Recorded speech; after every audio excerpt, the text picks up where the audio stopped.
ভগবান আর ভুল, এই দুই একই অক্ষর দিয়ে শুরু হয়। শুধু তাই নয়, এদের দুজনের রাশিও সমান। এবারে আপনারা বলবেন যে ভগবান, ভুল, এদের মধ্যে কিভাবে মিল থাকতে পারে? অনেক বড় মিল আছে। না শুধু এ এক অক্ষর দিয়ে শুরু হয়, বরং এদের বিজয় মন্ত্রটাও এক। ভগবানকে মানুন, তাকে বিশ্বাস করুন, তাকে স্বীকার করুন। এটা করলে মনের দৃষ্টি থেকে ভগবানকে দেখা যায়, আর উনি আপনাকে সমৃদ্ধ করে তোলেন। ভুলের সাথেও এটাই ঘটে। নিজের ভুল স্বয়ং মেনে নিলে, স্বীকার করে নিলে, সব কিছুই স্পষ্টভাবে দেখতে পাবেন। যেদিন থেকে আপনি নিজের ভুল মেনে নিতে শিখবেন, সেদিন থেকে সেই ভুল শোধরানোর প্রক্রিয়াও শুরু হয়ে যাবে। আপনি বুঝে যাবেন নিজের ভুল কিভাবে শোধরাতে হয়। তাই মনে রাখবেন, নিজেকে শ্রেষ্ঠ করে তোলার জন্য নিজের ভুল স্বীকার করা অত্যন্ত প্রয়োজনীয়। এই জীবনে শান্তি আনার জন্য ঈশ্বরকে মেনে নেওয়াও অত্যন্ত প্রয়োজনীয়। সবসময় নিজের গুণ এবং নিজের দোষ মনে রাখবেন। আজীবন সুখী থাকবেন। রাধা রাধা। এই জীবন, এই জীবন দেখতে গেলে কিন্তু খুবই কঠিন। এই জীবন কি করি হে নারায়ণ, এটাকে একটু সহজ কি করে করে তোলা যায়, এই প্রশ্নই তো আসছে মনে। এর উত্তর স্বয়ং সেই মানুষের মধ্যেই লুকিয়ে, তার সিদ্ধান্তে, তার নির্বাচনের মধ্যে লুকিয়ে। এবার জীবনের যে কঠিন সময়গুলো থাকে, সেগুলো সেই প্রসঙ্গের মতোই হয়। যেমন ধরুন, আপনি হাঁটছেন হাঁটছেন আর হঠাৎ করে পায়ে কাঁটা ফুটে গেল। এবার আপনি কি করবেন? এমনও ব্যক্তি আছেন যারা সেই কষ্টের কারণে, সেই কষ্ট পাওয়ার ভয় পিছিয়ে আসেন। এমনও কিছু ব্যক্তি থাকেন যারা সেই আঘাতে নিরাময় করার জন্য সময় নষ্ট করবেন। কতটা জানি না। এমনও কিছু ব্যক্তি থাকতে পারেন যিনি হয়তো সেই কাঁটাকে তুলে নিয়ে তার ব্যবহার গজালের মতো করবেন। তাকে দেওয়ালে পুঁতে একটা সুন্দর ছবি লাগাবেন, যাতে সেই দেওয়াল আরো সুন্দর দেখতে মনে হয়। এটাই জীবনের সাথেও হতে পারে। এবার দেখুন, জীবন হলো কঠিন নাকি অত্যন্ত কঠিন, সেটা গুরুত্বপূর্ণ নয়। সেটাকে সরল করার জন্য আপনি কি করছেন সেটা গুরুত্বপূর্ণ। জেনে রাখুন, আমরা সবাই মরণশীল। আমাদের সবার মৃত্যু হবে। প্রত্যেককেই এক না একদিন অবশ্যই মরতে হবে। এবার যখন সেটা হতেই চলেছে, তাহলে ভয় কেন পাবো? চিন্তা কেন করব? দুশ্চিন্তা করলে কি এর সমাধান হয়ে যাবে? কখনোই নয়। যা প্রারব্ধ তা হবেই। তাই জীবন এই কিছুক্ষণ আপনাকে বাঁচার জন্য দিয়েছে, তা বাঁচতে শুরু করে দিন। জীবনে যা পরিস্থিতি আসুক, তা ধন্যাত্মক দৃষ্টিভঙ্গি দিয়ে দেখা শুরু করুন। এটা যদি আপনি শিখে নিতে পারেন, তাহলে আপনার এই জীবন সুখ ও প্রসন্নতা দ্বারা ভরে উঠবে। আর এই প্রসন্নতাই আপনি বলবেন, রাধা রাধা। আমরা সব সময় চাই যে এই সংসার আমাদের জ্ঞানী বলবে, বুদ্ধিমান বলবে, বুঝদার বলবে। কিন্তু মূর্খ, মূর্খ যেন কেউ না বলে। মূর্খ শব্দটা আমরা কেউ শুনতে চাই না, দূরে পালাতে থাকি। কিন্তু একটা সত্যি সবার কাছে অজানা, যে মূর্খ হওয়া হলো বুদ্ধিমান হওয়ার দিকে সর্বপ্রথম পদক্ষেপ। আপনি যত খুশি দিগ্গজ জ্ঞানী মানুষদের সাথে আলাপ করুন, যত ইচ্ছে কথা বলুন, যতই জ্ঞানের কথা আলোচনা করুন, অভিজ্ঞতা মূর্খ হবার পরেই পাওয়া যায়, তাই নয় কি? মূর্খ হবার পরে আপনি এটা বুঝতে পারবেন যে কি করা উচিত নয়। জ্ঞানী ব্যক্তি আপনাকে এটা বলবেন যে কি করা উচিত। আর এই সংসারে কি করা উচিত তার থেকেও অনেক বড় জ্ঞান হলো কি করা উচিত নয়। সেই জন্য সব সময় মনে রাখবেন, আপনার করা কিছু ভুল, আপনাকে যদি কেউ মূর্খ বানিয়ে থাকে, ছল চাতুরি করে থাকে, তাহলে কোনো ব্যাপার নয়। এটা শেষ পর্যন্ত আপনাকে আরো বুদ্ধিমান করে তুলবে। এই মুহূর্তে ধন্যাত্মক থাকুন। এই সংসার আপনাকে অবশ্যই জ্ঞানী বলবে। রাধা রাধা। আপনি কি কখনো একজন মালিকে একটা বাগানের যত্ন নিতে দেখেছেন? যদি কখনো একটা গাছে উই ধরে যায়, মালি তখন শুধু সেই গাছের নয়, সমস্ত বাগানের চিকিৎসা করায়। আপনারা হয়তো বলবেন, এ কেমন মূর্খতা, যখন ওই একটা গাছে লেগেছে সমস্ত বাগানের চিকিৎসা কেন করাতে হবে? এ তো অযথা পরিশ্রম করা। কিন্তু মালি খুব ভালো করে জানে যে উই হয়তো একটা গাছে লেগেছে, কিন্তু তা সমস্ত বাগানকে নাশ করে দিতে পারে। এবার মালির এই শিক্ষা, এই জ্ঞান অন্য অনেক জায়গাতে প্রযোজ্য। এই সংসারে আমরা শুধুমাত্র নিজের পরিবারের কথাই চিন্তা করি, তাদের যত্ন নিই, চেষ্টা করি যেন তারা ভালো থাকেন, সুখে থাকেন। আর সেই সময় এই সমাজের কিছু বিরোধী মনোভাব এই সমাজকে গ্রাস করে ফেলে, এই সমাজকে নষ্ট করে ফেলে। কিন্তু আমাদের নজর শুধু আমাদের পরিবারে থাকে। সেই জন্য যখন কথা ওঠে রাষ্ট্রের, দেশের, তখন তার জন্য সিদ্ধান্ত নিতে হবে, তখন তার জন্য ত্যাগ করতে হবে। আর মনে রাখবেন, যে সমস্যায় আসুক তার সমাধান পূর্ণরূপে বাঞ্ছনীয়। এই সংসারে প্রত্যেক ব্যক্তি যদি নিজের পরিবারেরও খেয়াল রাখেন এবং সমাজেরও খেয়াল রাখেন এবং সঠিকভাবে এই দেশেরও খেয়াল রাখেন, তবেই এই দেশ সম্পন্ন হতে পারবে।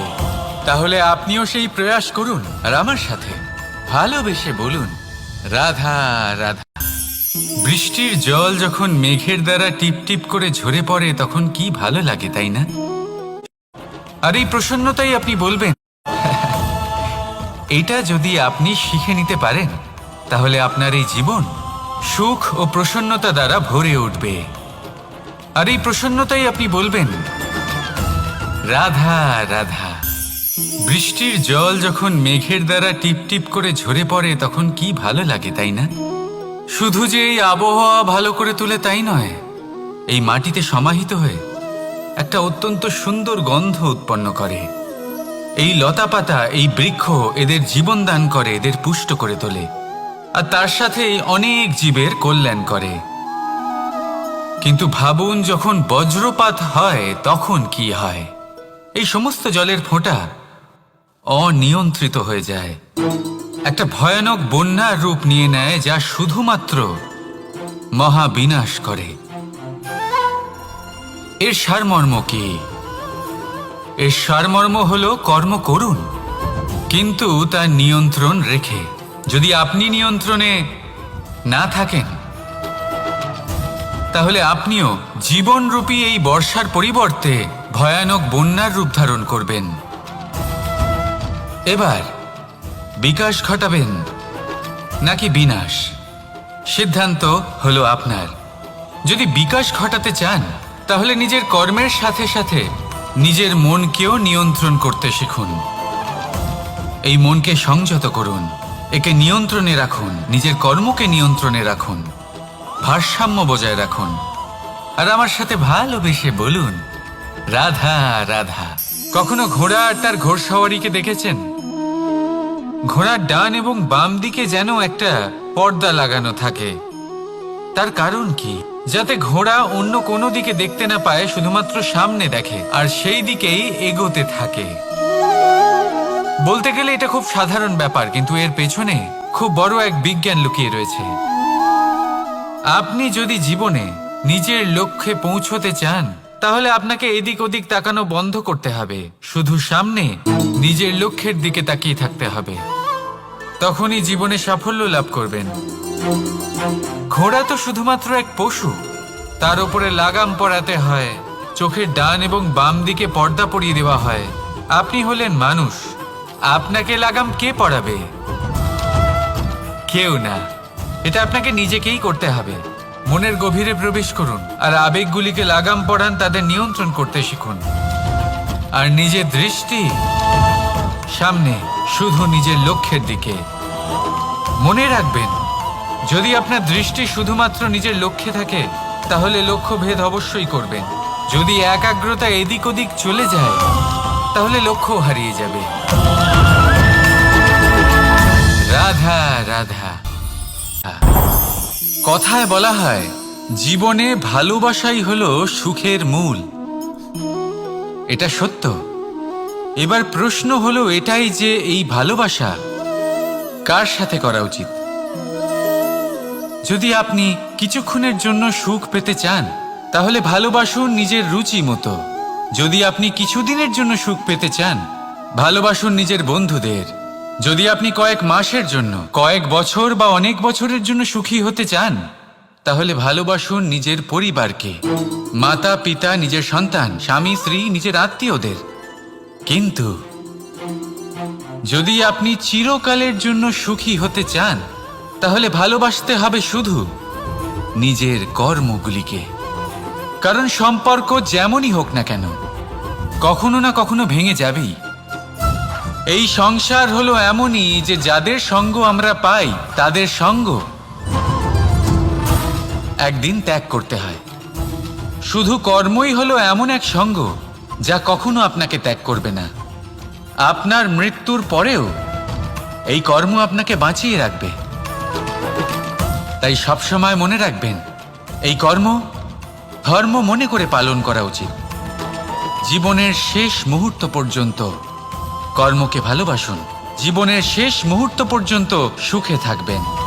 আর আমি তো সবসময় বলি, শুধু কর্ম করতে থাকো, ফলের চিন্তা করো না।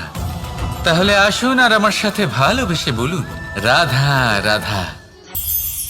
যথা রাজা তথা প্রজা, যথা বীজ তথা বৃক্ষ, যথা ভূমি তথা অঙ্কুর। কি সুন্দর শব্দ এগুলি!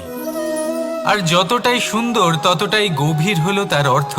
যেমন রাজা হবেন প্রজা তেমনই হবেন, যেমন ভূমি হবে অঙ্কুরও তেমনই হবে। কখনো গভীরে গিয়ে এই কথার অর্থ বোঝার চেষ্টা করেছেন আপনি? রাজা এই শব্দের মূল হলো রজ। রজ কথার অর্থ হলো মাটি। অর্থাৎ রাজা হলেন তিনি যিনি মাটির সাথে যুক্ত। রাজা হলেন তিনি যিনি প্রজাদের সম্মান করবেন, তাদের যত্ন নেবেন, তাদের চোখে জল দেখলেই চিন্তিত হয়ে উঠবেন, তাদের অশ্রু মোছার জন্য সমস্ত সম্ভাব্য চেষ্টা করবেন। রাজা এরকম হয়। এবার এই সমস্ত গুণ যদি একজন রাজার মধ্যে না থাকে তাহলে প্রজার মধ্যে অসন্তোষ দেখা যায়। আর এই অসন্তোষ বিদ্রোহের রূপ নেয়। আর এই বিদ্রোহ যে কোনো রূপেই হলো বিনাশকারী। তাহলে রাজার উচিত প্রজাদের রক্ষা করা এবং প্রজাদেরও উচিত রাজার প্রতি বিশ্বাস রাখা, তার অনুকরণ করা। এই দুজন যখন এক হবেন তখনই শাসন স্থির হবে, তখনই এই দেশ নিয়ন্ত্রণে থাকবে। যদি দুজনের মধ্যে কোনো একজন নিয়ন্ত্রণ হারান তখন মহা বিনাশ অবশ্যই হবে। তাহলে রাজা নিজের কর্ম করবেন আর প্রজা নিজের ধর্ম পালন করবেন। আর আমার সাথে ভালোবেসে বলবেন, রাধা রাধা। অনেক মানুষ আমাকে এসে বলেন যে কানাই, তোমার কথাগুলি তো আর কি বা বলি, তোমার কথা কি থেকে কি করে ফেলতে পারে, অসম্ভবকে সম্ভব করে ফেলতে পারে। এত শক্তি তোমার কথাতেই রয়েছে, তো অন্য কিছু করার কোনো প্রয়োজনই কোথায়? এবার ওনারা এই কথাটা বুঝতে পারেন না যে জ্ঞান শুধুমাত্র শব্দের সমন্বয় মাত্র। কিন্তু এর অর্থ কি সেটা জানার জন্য অনুভব করা প্রয়োজনীয়, সেই পথে চলা প্রয়োজনীয়। এই অভিজ্ঞতাই আপনাকে অর্থ বুঝিয়ে দেবে। ঠিক যেমন তুমি কর্ম করতে থাকো, ফলের চিন্তা করো না, এটা শুধুই শব্দ। এর সারমর্মটা কি, এর অর্থ কি সেটা বোঝার জন্য সেই পথে আপনাকে অগ্রসর হতেই হবে, সেটা যাপন করতে হবে, কর্ম করতে হবে নিরন্তর। এটা ভাবলে হবে না যে আমি কি আমার কর্মের ফল আদৌ পাবো কিনা। তবেই আপনি এই কথার অর্থ বুঝতে পারবেন। কখনো ভেবে দেখবেন, আমাদের বাড়িতে যারা জ্যেষ্ঠ আছেন, বড় আছেন, আমরা তাদের পুজো করি, তাদের সেবা করি, আমরা তাদের চরণ স্পর্শ করি। কেন? কারণ ওনাদের কাছে আমাদের থেকে অনেক বেশি জীবনের অভিজ্ঞতা থাকে। জীবনে শুধুমাত্র জ্ঞান শোনাটা প্রয়োজনীয় নয়, তা বুঝতে পারা প্রয়োজনীয়। তা যদি যাপন করেন তবেই অভিজ্ঞতা হবে, তবেই প্রকৃত অর্থ বুঝতে পারবেন। তাহলে জ্ঞান শুধু শুনবেন না, বুঝুন, তাকে আচরণে আনুন এবং আমার সাথে ভালোবেসে বলুন, রাধা রাধা।